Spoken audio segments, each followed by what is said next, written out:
They did what they always do against the Giants. That's beat New York, but it looks like it came at a very expensive cost. Andrew Fillipponi, joined by Patrick Peterson, Spencer Ray producing. We urge you to tell your friends, subscribe to First and Pod. We break down every single game every week, and we have the incredible analysis and insight of Patrick Peterson and my crazy opinions on every episode, doing the entire NFL. Pat, if I'm a Cowboys fan, I'm not feeling good right now because I watched Micah Parsons get carted off the field at the end of this game. And I don't think they stand a chance. I did not like them that much going into the year without him. Their defense got steamrolled by New Orleans and Baltimore in back-to-back weeks. Much better tonight, even though the Giants didn't punt much. They bent, they didn't break, but they will have broken if Micah Parsons is out for an extended period of time. That would be one of the biggest injuries in the NFL this season, and I don't think the Cowboys would be able to come back from that, Pat, if this is a lengthy injury to one Micah Parsons. Yeah, I agree. They need him in order for that defense to be successful on a down in and down out basis.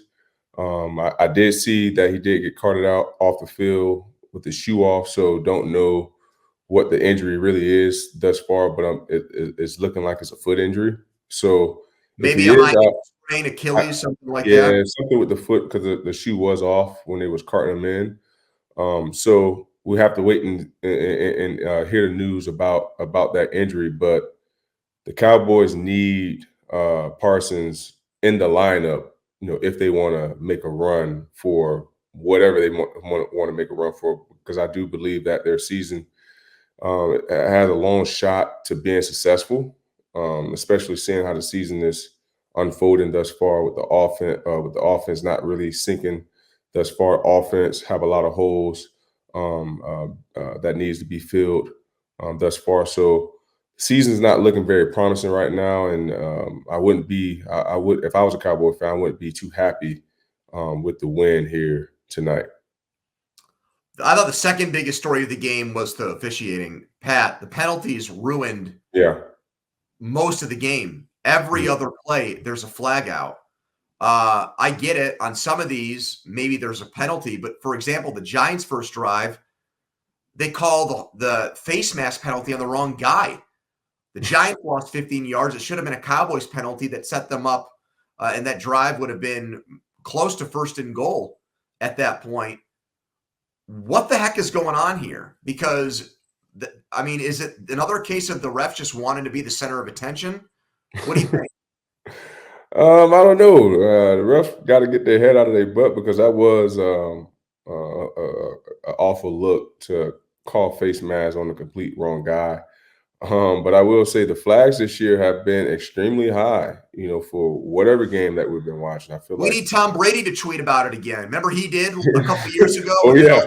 They stopped.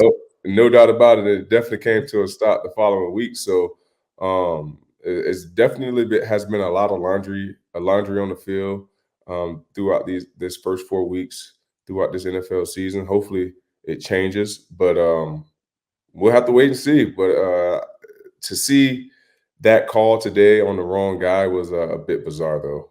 The last thing I got on this game is Neighbors, who 2 out of 3 games has had a giant drop. This one actually he ended up getting injured on, where he hit his head on the turf there, and he was immediately diagnosed with a concussion.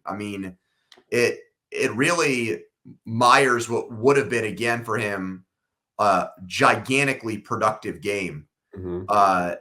You watch him, he's an LSU guy, so the immediate comparisons go to Odell Beckham Jr. and how great he was early in his career. Pat, he gets open so fast. That's the thing that jumps out to me, is he doesn't have a quarterback in Daniel Jones who can push the ball and get it downfield accurately. And these corners seem to press up on him, and he's still getting open, lickety split. What a player. He really is. Yeah, Neighbors is a special, once-in-a-lifetime type talent. He's showcasing that throughout his young career. Wow. Holy crap. Because I say once in a generation. Once in a Okay. generation. I won't necessarily say once in a lifetime. Once in a generation type talent. Far as you don't see these guys every single year. As far as with the size that he has, he could jump out of the building. He remind me a little bit of Julio Jones. The way he's structurally built. Julio may be a little bit taller than him, but as far as the bulkiness, that he reminds me of him and how he attacks the ball at the point of attack, as far as going up and getting the football. As we saw a couple of examples of those against Cleveland Browns last week. So he's going to his future is very bright. His future is very bright. I know there's some things that he probably want to work on, but the New York Giants found another one from LSU and Neighbors for sure. And I don't know if it's the mouthpiece or if it's just his teeth had diamonds. I couldn't tell, but I think that was his teeth. just his real teeth are diamonds. Okay. Yeah. Young man. Okay. Coming to the NFL with NIL NIL money, you can already afford the diamond teeth now in 2024. Hey, you know that NIL money right now is different, Pony. Yeah. Well, it used to be they used to do it a different way. Now it's all out in the open, but we don't have to get into that. This is every game, every week, not how guys. Yes, this is not the Bagman podcast, Spencer. Did point out that Mike McCarthy, as you would expect, did not give any updates in the presser. Jerry Jones does a separate presser after every game. Sometimes he's more forthcoming. We'll see if we get an update there. Spencer can keep us clued in. All right, let's get to every game every week, starting with the best matchup of the week by record, and that would be the Chiefs at Chargers. It's 3-0 versus 2-1. It's in LA, Pat. Travis Kelce on all the national shows has been getting absolutely killed this week. Todd McShay went as far as to say less partying, more football was basically his take on the situation. I'm not going to ask you to necessarily dive into that part of it, Pat, but how about this from a football perspective? Do the Chiefs need Travis Kelce to be great to three-peat? They're going to need Travis at the right time in order for them to try to capture a three-peat. Because as we see right now, Travis has been very quiet, throughout this first month of football, and they're still finding ways to win. And Patrick hit it on the head when he had his press conference after the Atlanta game. Is that guys are doubling Travis. They're taking him out of the game. So I don't want to go through a stretch or a series to where that I'm forcing him to football and putting my team in a bad position. Patrick has been in this game long enough to understand that what defense he's going to take, what the defense is giving him, and that's what he's been doing over the past. Well, we can say the last 12 games, as far as Travis hasn't been the Travis that we all been accustomed of watching in the past. So I believe Travis and Patrick will get back on the same page once other guys start to open up, start to flourish in their offense. I think that's just the biggest thing right now. They have to find other weapons to allow defenses not to just hone in on Travis. But I believe he will come alive at the right time to give this team the best shot to win their third Super Bowl in a row. Well, that's a I did not hear Kelce say that. I haven't seen anybody, the nerds on Twitter that are showing me the videos of like two guys on him. I'll take the guy at his word. I don't think he would just make that up. If he's being double teamed, then if he says it, I believe it. Right. He's throwing him the ball, right? Right. And that would also. So Mahomes said that, not Kelce. Mahomes said this. Well, then, I don't think Pat is blowing smoke up our rear ends.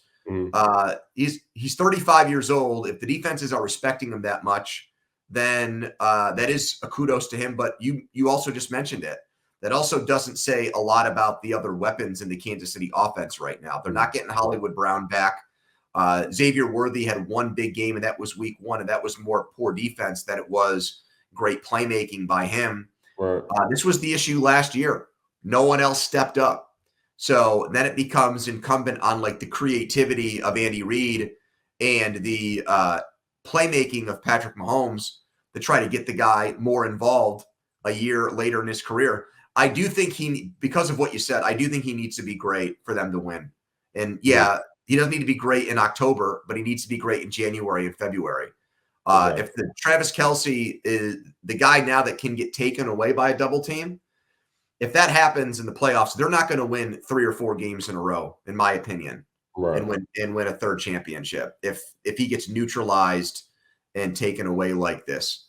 But I do like hearing you as an expert say that you don't think it's because he's dating Taylor Swift Nah, or consumed no. by everything else that's going on in life. No, I don't believe so. I don't believe so. I know that Travis loves the game, and I just feel that he won't cheat the game in that manner of not putting his best foot forward. Giving the fans what they would need over over a relationship. That's just my opinion. I Well, could here's a be chance for him wrong. because Derwin James ain't playing because he got suspended on a play he wasn't even flagged for. They're now looking at him like he's a headhunter, which I'm a little bit perplexed by, Pat. And, Yeah. he's been a guy that had a reputation as a Kelsey stopper in Mhm. LA, and now he's going to be watching that game from the sidelines. So Yeah. here's a chance for Travis to To maybe to have shut it some people to up. have a big game to start his season off, right? Yeah, in LA in front of all those Hollywood types that he now is good friends with. Right. This would be a good coming out party for him. All right, moving on moving on to the Detroit Lions and the Seattle Seahawks. Dan Campbell is 0-3 against the Seattle Seahawks.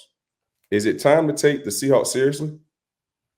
Well, I just have to say for a second here, I've had a personal trainer for now almost a year, Pat, and I needed to put my microphone down to open up my bottle of water with 2 hands. So that's not a ringing endorsement for the amount of physical fitness that I'm doing that I couldn't do it with 1 hand. Okay. So sorry about that. But I did hear your question. Yes, I think it is time with Seattle. Now, I don't know if will be your rebuttal, but I guess I'll try to counterpoint it before you even bring it up. They've beaten New England. They've beaten Denver. They've beaten Miami with a second and third string quarterback. So it's not as if they've gone through the best teams in the NFL like Minnesota did in their last 2 weeks Mhm. as statement wins, Houston and San Francisco. But we see this happen in the NFL. I think there's a team every year where the head coaching change makes a big difference. Mhm. And this McDonald, his defensive schemes, his defensive coaching now, he's the best and the brightest. And so you have the great defensive backs there with Witherspoon. Reek Woolen had a bad year last year, was really good 2 years ago. They're playing better. He's finding ways to get pressure up front with the players they have. And Geno Smith's playing solid, not spectacular football. Yardage isn't huge, but he's making plays at the right times. I see no reason why that can't carry over to this game. Jared Goff has not looked like himself. All the analytics types believe that too. His numbers are down, and they say it's not fluky, like it's legitimate. He's not playing as well. I think Seattle has a very good chance of winning there Monday night. And if they score a road win at Detroit and they're 4-0, Pat, that's going to get everybody's attention. I'm back on the Geno Smith bandwagon with the Yeah. Seahawks this year. Yeah, this is a huge game for the Seattle Seahawks because, to your point, they really haven't played any real playoff contention team. But this will be a really, really good test for them on the road, primetime football against a really solid football team on paper, at least. I know they're not playing to offensively; they're not playing to their standard thus far. But this is a really, really good test for this Seattle Seahawks football team, and I'm interested to see how they're going to answer the bell because, like you said, if they can if they can go in there and steal a win in Detroit, I think they will put the NFC West on notice that they are here to contend and not pretend. Pat, when you were in Pittsburgh, you saw that defense in person twice last year. So give us a nugget on the scheme and why it's so good. They're just very diverse. They can bring pressure from anywhere. They do a really, really good job of disguising one thing, getting into another, and that just create havoc for the quarterback. And that's what you want as a defensive unit to force or help the quarterback hold the ball for a second longer to help the pressure get there. And that McDonald scheme has been working for him phenomenal. Even when he was back at Michigan, bringing it over to Baltimore, and now is traveling with him to Seattle. So his system works. It's proven, and I can't wait to see how it's gonna look Monday night against Jared Goff and the high power Detroit Lions offense. Bills and Ravens next. That's the Sunday night game. It is last year's MVP winner versus this year's MVP favorite through just 3 games. But the Bills have scored 70-plus points, and they just demolished Jacksonville on Monday night. Pat, is Josh Allen the best quarterback in football? As we sit here today, yes. Josh Allen is by far the best quarterback in the NFL, just all around. We all know how his arm power is, but I really believe and love to see his decision making this year. Really, really taking an account of understanding that I cannot continue to put my team in bad situations because the game, whether I like it or not, the game is going to be laid on my shoulders. And you can just tell that he came into this season with a different approach. I don't know if it's all of his, high or top targets are out of there. Now you have an opportunity to spread the ball around. You don't have people in the huddle saying, "Get me the ball, get me the ball." I don't think that hurts. Say it again. Opinion. I don't think that hurts. I don't think that it's and that I think two and two together. I agree, and I think that's why he's able to flourish a little bit better now, being able to spread the ball around versus trying to force feed 1 or 2 guys. So, yes, he is the best quarterback in the NFL right now. If he continue to play at this level, he will be the 2024 NFL MVP. So that's probably how fans look at it. I'll tell you, how players look at it. I'll tell you how fans answer this question. They say, okay, great. They're scoring all these points. Maybe he's winning me my fantasy matchups on Sundays. There's a guy in the NFL that's got 3 rings. And when he goes head-to-head against Josh Allen in the playoffs, he beats him. So even though statistically and just eye test-wise, Josh Allen playing better football than Mahomes, I could never say that he's the best quarterback in football. Unless Pat Mahomes got injured or Josh Allen beat him head-to-head in the playoffs, I can't bring myself as a fan to say that, Pat. But we're talking about, your question was, who is the best? Is Josh Allen the best quarterback this season, correct? Just in football. Well, I won't say in this season he is. Yeah. Not overall. Patrick Mahomes is the best quarterback overall. Who's playing? Do players look at it more like who's doing the tape right now, or do they look at it more of like the complete body of work with guys? I feel like players look at what are you doing now? Just like coaches. Like, yeah, you had a great season last year. You won a Super Bowl last year, but we're on a whole new season now.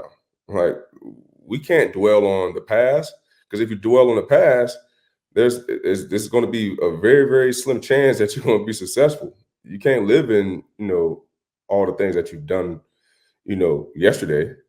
So if we're talking about right now, like the best quarterback in the NFL right now is Josh Allen, hands down.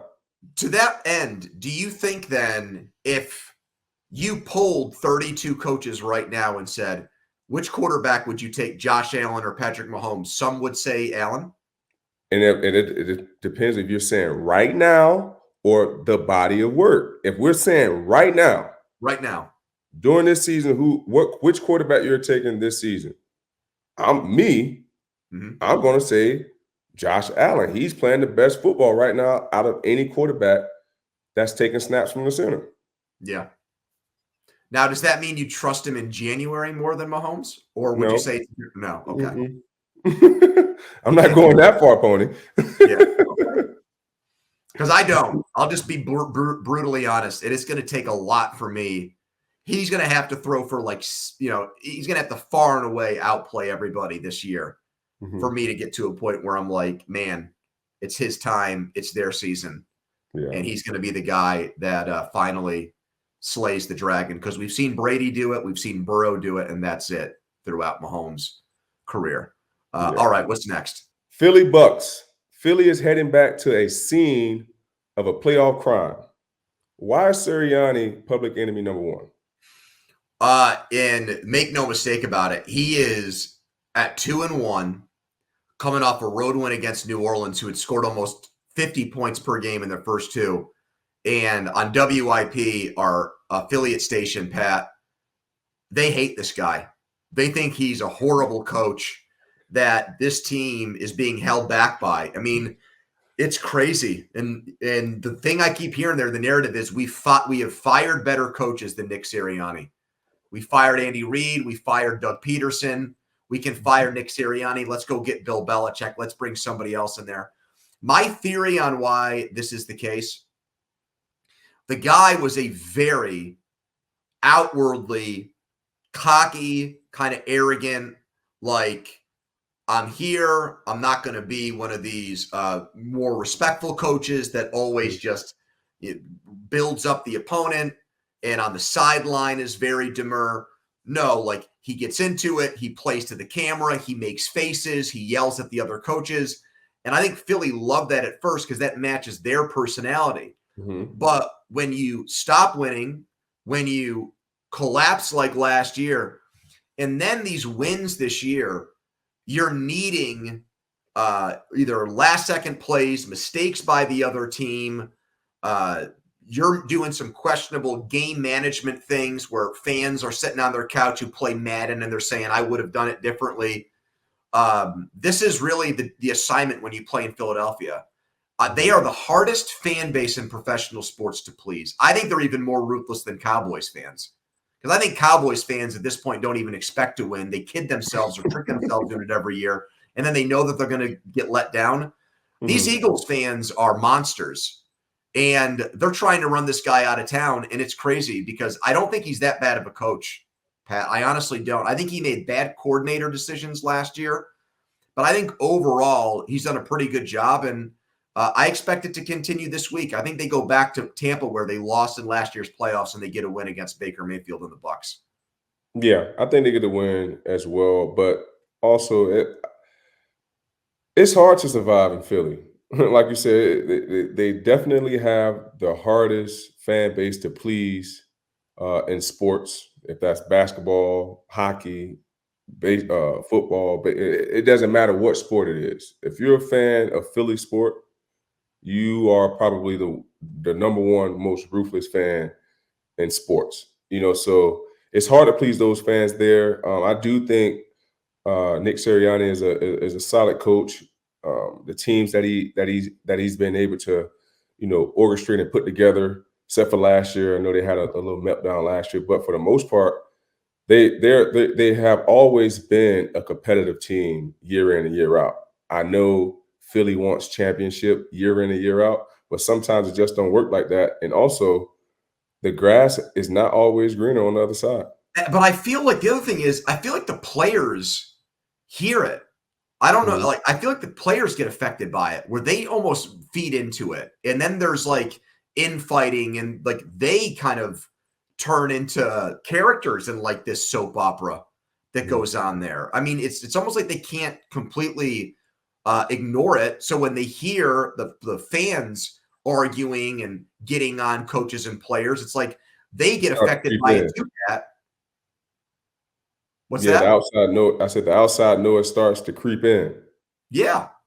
Yeah. I mean, these are humans we're talking about. They don't live in caves or under rocks.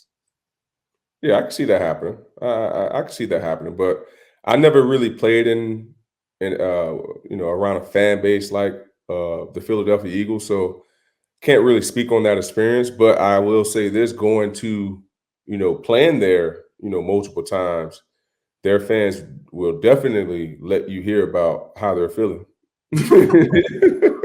Broncos and Jets. We have not touched on the Hassan Reddick holdout at all. He got traded Man, from Philly to New York, and he's carried this into the season. Pat, what is this guy doing? I have no idea, and it's going to be very intriguing to see how that end up panning out because I don't know what the dollar amount is right now, but I'm sure it's past $2 million as far as in fines. So I don't know if they're even close. We haven't heard anything about any conversations, at this point. Now we're going to week 4. So at this point, if he's holding out, he might as well just hold out the entire season and just continue collecting those fines. I mean, unless you have a plan in place and you're good with paying those fines and hopefully, everything works out for you next year, or hopefully you get the deal that you want this year, which I don't necessarily see happening at this stage of the season. But I don't think that I believe the last time I've seen this happen was, I want to say, the running back from Houston. Well, I can Paul. tell you, I lived it with Le'Veon Bell. He did this. He Yeah, said, oh "I'm yeah, retiring Le'Veon here." Bell did do this, but he can't. He ended up coming back, correct? No, he was going to, and then at the last second decided not to, and he skipped an entire year. And then the Jets paid him the And then next that's when year. the Jets picked him up. And Pat, he was never the same player. He Yeah, wasn't. yeah, yeah. When you're making these type of decisions, man, like I said, you gotta hope. Well, you hope that the guy who is going through this situation, that he has, good people in his corner that's advising him the best way that they can to make sure that he capitalized. Because, like you said, Le'Veon, he was never the same player, and he still was Le'Veon was year 8, if I'm not mistaken, year 7, somewhere in there. I think it was I think it was less than 8. He had, I think, 4, 5, 6. It would have been either a 6th or 7th year. So he still had a lot of tread, on the tire. And, he was just unfortunate, you know, that he set up that year and did not come back as the same Le'Veon that we all got used to seeing. Maybe it could have been a system as well. It could have been a variety of different things on why Le'Veon wasn't able The to get Reddick that. thing, here's the part about the contract that I think most fans who aren't either Jets fans or don't follow this part of football don't really maybe understand. Mhm, So much of his salary got switched into a signing bonus. mhm. So he got so much money up front that when he got traded to the Jets, there was such a small amount of money on his annual salary. Like, it's almost vet minimum, Pat, in terms of his Mm, season pay. wow. So the Jets only owe him like $1 million.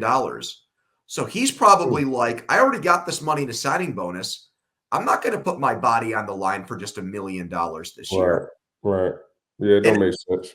I get that part of it, man. But when you miss this much season, when you're healthy for a team that is competing for potentially a Super Bowl, like, I don't know. I think both parties have to take a lot of have to take some of the blame. Maybe not 50-50, more the Jets than I think Reddick. Mhm. But I do think that this has a chance to hurt his career productivity in the long run. And if you're New York, why the heck are you trading for a guy unless you're completely sure he's going to sign a long-term extension with you? You're just asking for it in that Yeah. situation. Yeah, seeing how this situation unfold, it was kind of weird to see that the Jets trade for a guy, he understand his situation. They understand the situation that he's in.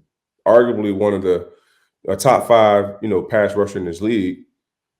He's going to come in and ask for more money. So Yep, they kind of dropped the ball on their end on, 100%. not expecting him to And come I in and think at ask some for. point it's going to bite them. I don't know when. It probably won't be this week against Denver, but they're going to get to a game where they don't have a pass rush, and people are going to say if they had gotten Reddick done, they would have had a better chance to win this game. Well, they don't have a pass rusher now, so Fair enough.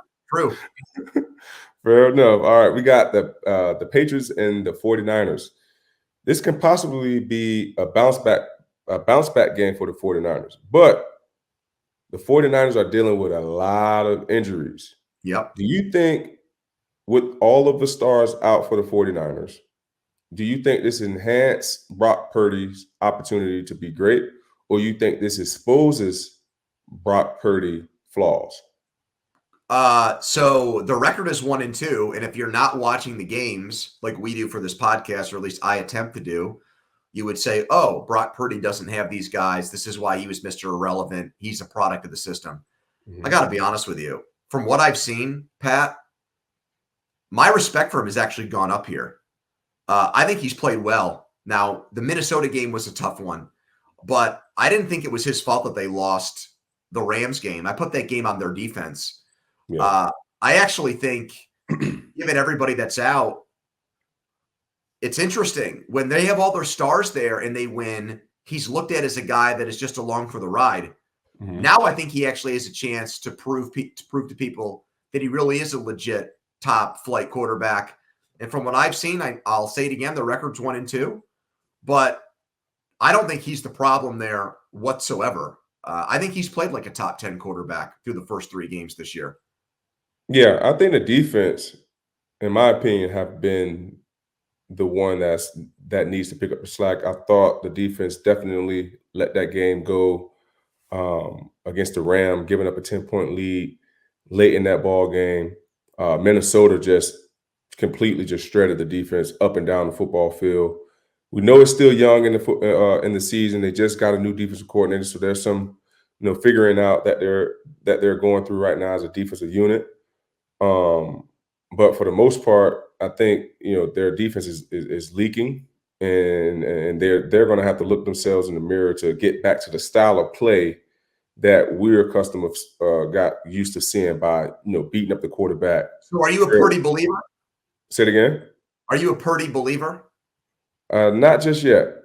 Not Okay. just yet. I want to see if he's able to do, and he has been playing some solid football. But like you said, the record is 1-2 without the stars. When the stars are there, I won't guarantee it, but I believe their record will be a little bit better than what it is now. They'll be at least 3. They can be either 3-0 to 2-1, not 1-2 third in the NFC West right now. The thing that we would do all the time on this podcast last year with Danny is I would name, or he would name, random guys, and we would say, if they were in San Francisco's offense, would this dude do just as well? Mm-hmm. And because we were trying to get a gauge on just how good Purdy was in a vacuum on his own. And so, like, for example, the guy we watched tonight, if you put Daniel Jones in the 49ers offense, would they have still been a Super Bowl contender last year, Pat?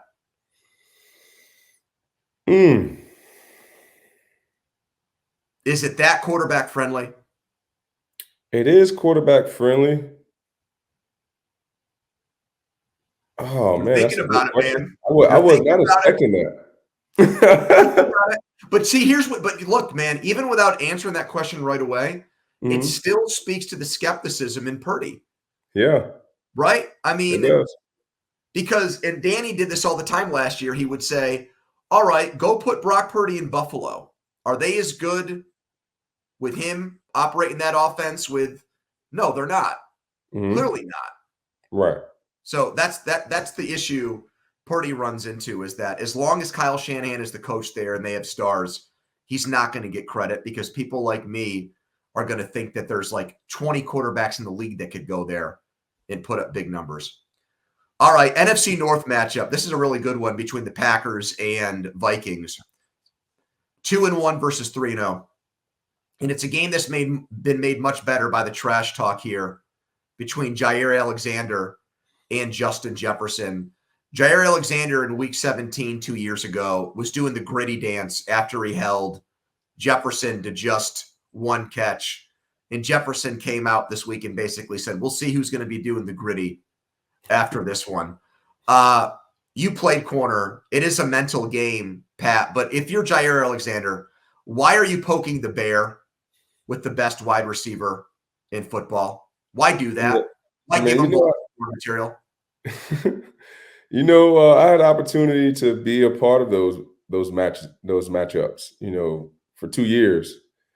So those two or Jair and Justin is always a fun matchup, and it's always bulletin board material each and every time they have an opportunity to match up across from each other. But they're playing in Green Bay. It's early this year. I expect Justin to have a really, really big game just because Coach Kevin O'Connell does a really good job of moving Justin around. So Jair will have his opportunities, lining up across Justin, but he's going to be moved around so much throughout the course of the game. It's going to be hard to, pinpoint exactly where his position is going to be. But this matchup, man, it's going to be much watched TV Sunday. What is it, 1 o'clock game? I'm assuming 12 o'clock game. What do you think is the motive or the reason why, if you're the corner here, you'd want to try to get under Jefferson's skin? I don't necessarily think it's getting up under his skin. I believe that Jair, he believes in his ability. Oh, he's pumping himself up by saying those. And this is not the first time. There's guys that do that. I won't necessarily say that they need that, but it's certain guys that do that feel the need to do that to help them, play better in that ball game. You know what I mean? I don't know if it's putting pressure on them or that's just their style of play, whatever the case may be. But Jair, he's never been shy to talk about what he's going to do in the football game. If I were O'Connell, I'd love it. I'd be putting that up. I'd be playing that over and over again to Justin. I mean, when you hear this, you see what he said? Be ready. Well, I'm sure Justin saw it, so I don't think. Oh, he saw it all right. I would just keep reminding him of it to try to get him even more fired up. Go for about 50 and 3 touchdowns on Sunday. Yeah, well, it's going to be a good one. I expect Justin to have at least a touchdown and 95 plus. Okay. Yeah, so we'll see how that end up unfolding. The Saints and the Falcons. This is going to be a really, really good divisional game. Do you think this is why Atlanta signed Kirk Cousins for this type of matchup? Yeah, of course. And I expect him to come through. I'm not like a total guy that worships at the church of Kirk Cousins and says that the playoff defeats are not his fault or complete bad luck or out of his control or anything like that.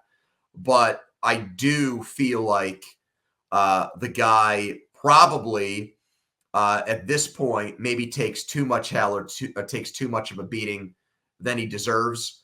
It's Desmond Ridder and Taylor Heineke to Cousins. I mean, it's such a huge upgrade for Atlanta, a team that really, since Matt Ryan was closer to the prime of his career, has just struggled so badly at that position.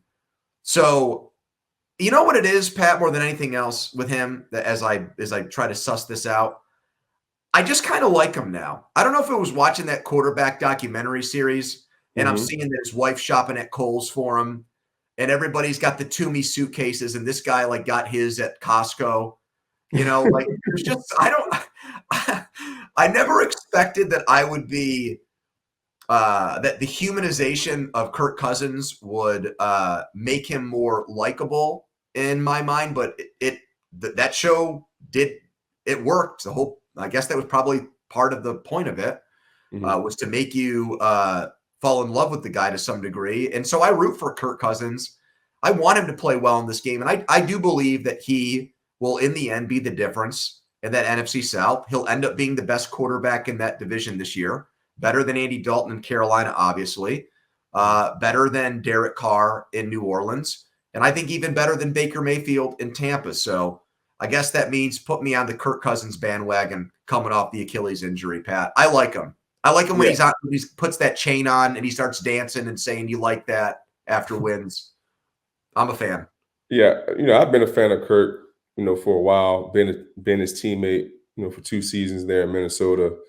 What a remarkable guy. He's a winner. I know, just like you said, he gets a lot of flack about not winning in primetime games, not winning in the playoffs.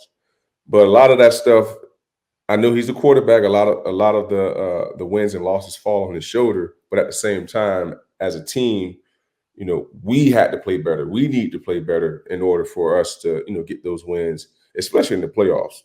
I just feel like he's gotten tight in some of those moments, Pat. And I don't want him to be tight in those moments. I want him to come through now. I'm behind him. And the time is now. And a lot of people, you can say that, guys have gotten tight in those moments, but that necessarily don't be the case. I mean, it just sometimes the ball don't fall your way. I know, but when he's checking the ball down to Hawkinson on 4th and long with the game on the line, I'm like, what are you doing here? Trust me, I was on the sideline, so I know what you're talking about. That moment, it's like you can't go there with the ball. Yeah. That was a questionable decision, but I mean that's like for an example, going back to when he lost, was it against Green Bay when he was in Washington? Yeah. That solid playoff win. Aaron Rodgers just outplayed him. He didn't play terrible in that game. You know what I mean? He was also in Washington, so it was a miracle that they were even in the playoffs, given the history of that franchise. So I just feel like you just get the bad end of the stick sometimes in the playoffs, man. Because he's a damn good quarterback. The stats says it all. His winning percentage says it all. Now he just have to go and win, the most important ones, and that's in the playoffs. And I think it starts with the Falcons this year beating New Orleans on Sunday. Jaguars and Texans. Pat, we didn't talk about the Trevor Lawrence game because it was on Monday night and just how bad it looked. There's video of him spinning around trying to get away from like an imaginary invisible pass rusher, like just thinking that the pocket's collapsing when it's not. I mean, it's just clean, and he's already panicking and freaking out. This happened a couple times in that game. Is he cooked? It looks like he is, but it looks like he's seeing ghosts as well. Right. It just seemed like he's not really comfortable with none of the plays that's being called in. And that's why you got to be careful on what you say when you said that, we as a team suck. Now you guys really are sucking, for the most part, because that was an embarrassing loss. What was that, Monday night against the Buffalo Bills. So it just seemed like Trevor is not, I don't know if it's not trusting the system, not having enough, time with his receivers, whatever the case may be, but it just seemed like he's seeing ghosts out there right now, and it's not a pretty sight to see. I put some of it on the offensive coordinator there. That's Zach Taylor's brother, Press.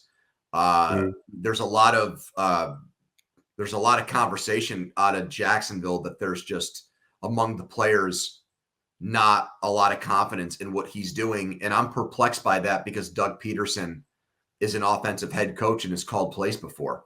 So if you've got a team that doesn't believe in the offensive play caller, and your ass is on the line right now if you don't win this year based on the owner's comments, you better do something about it. I mean, I don't hate to bring this back up because it did completely change things with us last year, but we saw what happened with Matt Canada. Like, come on, man. Sometimes you gotta pull the trigger and make a change. It's tough telling people midseason. They do that with players all the time, though, Pat. I never understood that. You tell a player you can cut a player in October. Yep. If the coach ain't doing his job, get rid of him and move on. I think that might have to happen there. I'm going to say no, he's not cooked because I want to see a different offensive play caller. But to the naked eye, it looks like the guy has lost all belief in himself. Yeah, I can contest to that for sure. Hey, I got an interesting question for you here. Okay. We got the Rams, Bears.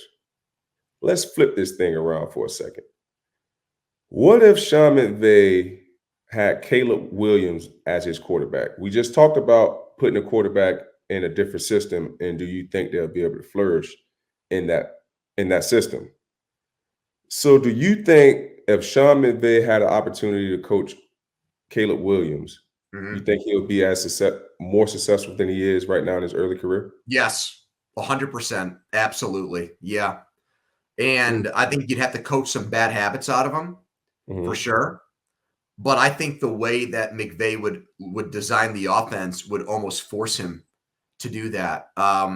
This is a great debate among NFL people. Like, is it nature? Is it nurture? Is it just a guy has the innate ability to be great and can basically make any coach or any offense look great? And there are a handful of guys that could do that.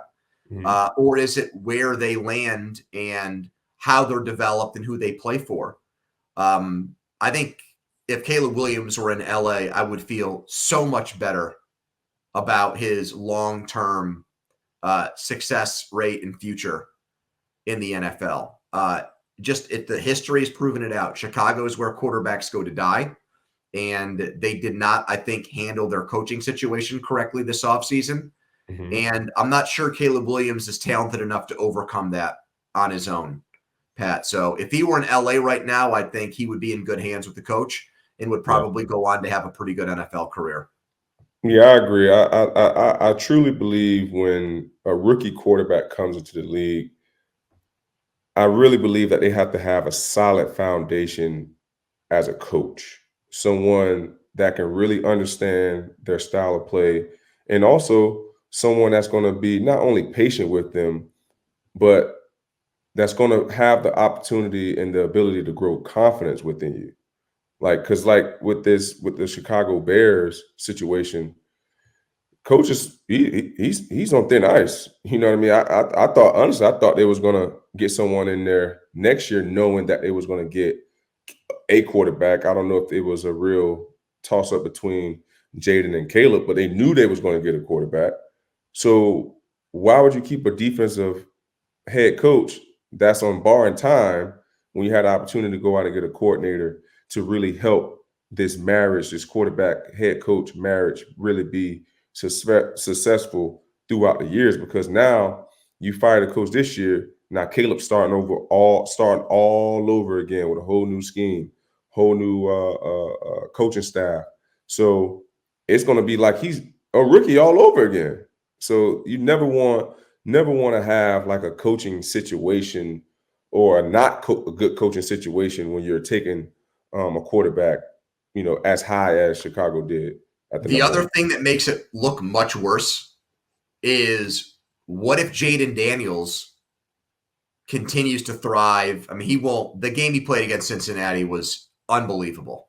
He ain't going to complete 90% of his passes and never punt in a game, probably again this year and maybe never again in his NFL career.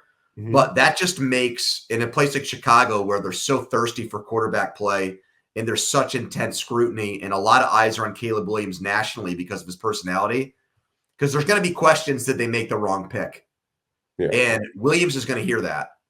And I'm not confident he's going to be able to handle that well. Right? I agree. You know what? Something that I don't know if people really saw this. And I know he was kind of a little upset after the game, but you remember the conversation that him and CJ Stroud had after the game? Yes, I do. Yep. He was like, man, I'm not trying to hear that, man. Like, you could just see it on his face. He basically was like, you're trying to little brother me. Right. Right. But like, I was in your position last year. You know what I mean? So he didn't tell him anything wrong. Right. Bro, you got to stop taking these hits. The game's going to slow down for you. But Caleb was like, man, I ain't trying to hear that, man. I'm trying to get in his locker room right now. Yeah. Well, we'll see about that when he plays the Rams on Sunday, how that goes. Steelers and Colts. Here's a question for you. Who has more to do with the Steelers 3-0 start? Your ex-teammate TJ Watt or your former coach Mike Tomlin? Mike Tomlin. Mike T. Yeah, Mike T. Just Coach T does such a great job of getting the guys prepared for to capture that victory on Sunday. Just the process, the way he's able to get guys to be laser focused on a specific task that day, not really looking at the broad picture on a Wednesday, on a Thursday. We know what the objective is, and that's to pursue victory. And he does a great job of outlining, the plan to capture victory each and every week, no matter what the situation is, no matter what the circumstances are, no matter who the quarterback is, no matter who's in the lineup.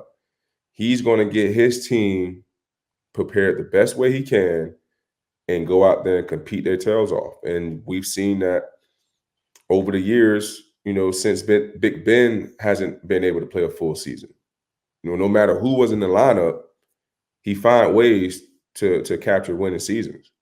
And TJ is a great player. Don't get me wrong. TJ is probably the best the defensive player in the league. And definitely the best defensive player I've ever played with. So not taking anything away from him, but what Coach T is able to do on a day in and day out basis to get his team focused, regardless what the situation is, I got to get all the credit to Coach T. I'm surprised by that because I usually think in the fraternity of players, they would side with the guys that are actually out there making the plays than the individuals on the sideline. So I thought you were going to say Watt, and I was going to have to make an argument for Tomlin. And I'm like, damn, I want to give props to the dude that you can have the best blocking scheme planned, and you can have two guys, and you can chip them, and he's still going to go out there and bust everybody up. I mean, he really is. Pro Football Focus ranks Myles Garrett ahead of TJ Watt every week. They should shut down operations for that, Pat. It makes please do not get me started on Pro Football Focus. Please don't get me started on that. Please. I don't know who they have watching the games half the time. Well, how do they even know what your defensive assignment was on a given play? And I've been trying to tell these people this for years. Like, how do you even know what coverage we're playing? Like, I remember one time we was playing a cover 2, and the receiver caught the ball up the sideline. I'm nowhere near the receiver. Like, he's 10 yards down the field. I'm covering him flat. He ended up catching the ball. I think it was like the Giants or somebody like that. He ended up scoring. Go back to Pro Football Focus. I allowed the touchdown. I wasn't even guarding this guy. Like, what are you talking about? But yeah, it's a bunch of things that I don't agree with. But I'm on this side now, so I can kind of, One quick point on that as far as the Steelers go. Pro Football Focus has James Daniels rated as the best offensive lineman in the entire NFL right now.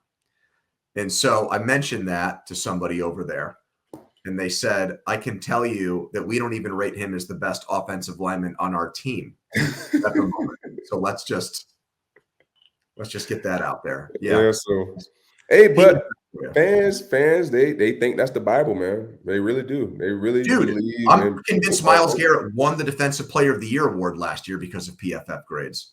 Man, because it wasn't get paid. You'll be surprised too. A lot of people get paid off Pro Football Focus. A lot of these GMs look at that Pro Football Focus versus trying to do their own dissecting and watching tape and really seeing. If I were an NFL player, you know what I'd do? I'd pay a little money to PFF and say, "Jack my grade up, baby." Man, I'm trying to tell you. Why not? Right. I'll give you a piece of the cut. Right. I give you a half a point, a half a percent. All right, Bengals, Panthers. How close do you think Jamar Chase is demanding the trade after every team loss? So I don't think Jamar Chase this year, and I'm not saying this as a way of like demeaning him or trying to denigrate him as a player. This is not me casting aspersions on Chase. I'm only putting myself in his shoes. They have put him in a position where I would care more about my numbers than the team's record. So guess what? If I was Jamar Chase after Monday's game, I'd walk out of that stadium feeling like the cat's ass. I put up huge numbers. I don't give a damn that the defense sucked.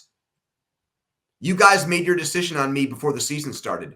You turned me into an independent contractor. Right. So as long as Joe Burrow is going to get me the ball, as far as I'm concerned, we can lose every game 45-42. So I bet like unless his agent thinks that there's a team that would trade for him in season and pay him immediately, then I wouldn't care if the Bengals go to Carolina this week and Andy Dalton gets revenge and they lose a game, as long as I'm getting mine. Now, if that stops and Burrow is, I don't know, dinged up or not himself, and his stats start to dip, then yeah, I'm raising hell here to try to I'm making it uncomfortable for people. But hey, maybe fans don't like hearing this. They think that players shouldn't be so self-centered or selfish. But if I were in his situation, I'd be the most selfish guy in the league right now, Pat. I mean, you have to be, because you are an independent contractor. Like, you are your own entity. And the NFL look at it the same way. Like you said, you pretty much showed me how you feel about this whole contract situation, because we could have been got this done. We all hear this lingo. Oh, we don't have money, or we didn't have enough. Man, stop all that noise. There's ways to get this thing figured out. People upstairs just want to continue and always want to play hardball for every little penny, which I don't understand why you want to do that for every little penny. If this is a homegrown guy, you drafted this guy, he ended up exceeding your expectations. He's damn near the face of your franchise if it's not for Joe Burrow. Why not, pay this guy, keep him happy, but again, that's what bad organizations do. They don't do a good job of keeping their 5-star players, as Bruce Arians used to say, happy. Miami, Tua is not Burrow, but he's getting paid like him. They've got Waddle under contract. They've got Tyreek Hill. So there was a way to keep it's definitely a way to keep T. Higgins, Jamar Chase, and Joe Burrow. And it looks like they're going to definitely lose Higgins after this year. And it looks like they're on track. I mean, they're going to blow it. They're going to be the Bengals. And another good point by Spencer. Philly paid everybody. Smith, Hurts, Brown. By the way, X-rays were negative on Micah Parsons' ankle. He'll get an MRI on Friday. As a guy that has had multiple ankle injuries, even though I am a horrible athlete and you are an elite athlete, Pat, I can just speak from the ankle injury aspect of this. X-rays usually come back negative in these situations, unless he broke a bone. So if you're a Cowboys fan, I would not be like doing high fives with friends because the X-rays came back negative right now. Yeah, I wouldn't be either, because it can be anything else, like a high ankle sprain, low ankle sprain. Like you said, X-ray just shows if there's a fracture or a broken bone. So we'll get more information off that MRI. Then you go, once we get the information from that, then you'll be able to have a better understanding on how serious the injury is. Browns, Raiders, Commanders, Cardinals. Any tidbit or point on either one of these games you want to share with our listeners here, Pat? What was the first game? Raiders, Browns. Raiders, Browns. Commanders, Okay. Cardinals. The Raiders and the Browns game, I'm very intrigued into that game, because one, you got, a leaking Cleveland Browns. And on the other side, as Coach Antonio Pierce said, you had players making business decisions last year, and they had a team meeting yesterday. I don't know if it was players only, but I heard, I saw or heard that it was a pretty intense team meeting. So I'm intrigued to see not only how the Raiders respond to Coach's message. I'm intrigued to see how this game turned out, because both teams have a lot to prove. Deshaun have a lot to prove, as far as with the Cleveland Brown offense. See if he can get those guys out of first gear.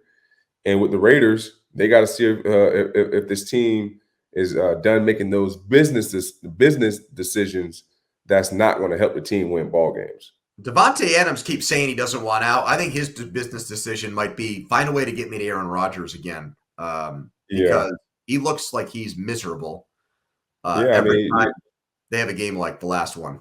Yeah, it's tough to be happy when you don't have a quarterback getting you the rock. Yeah, you can't throw it to yourself. I heard that Deshaun Watson likes road games better because he doesn't get booed. So he should be right at home in Vegas. And then on Washington, Arizona. On Washington and Arizona. This is a great game for the Sunday ticket or red zone. There's the potential for a lot of fun and entertainment value with Daniels and Murray. So that's a sneaky, interesting game that we'll probably end up talking about on the Sunday night podcast, Pat. Yeah, whatever. I agree. Whatever the over is, take the over.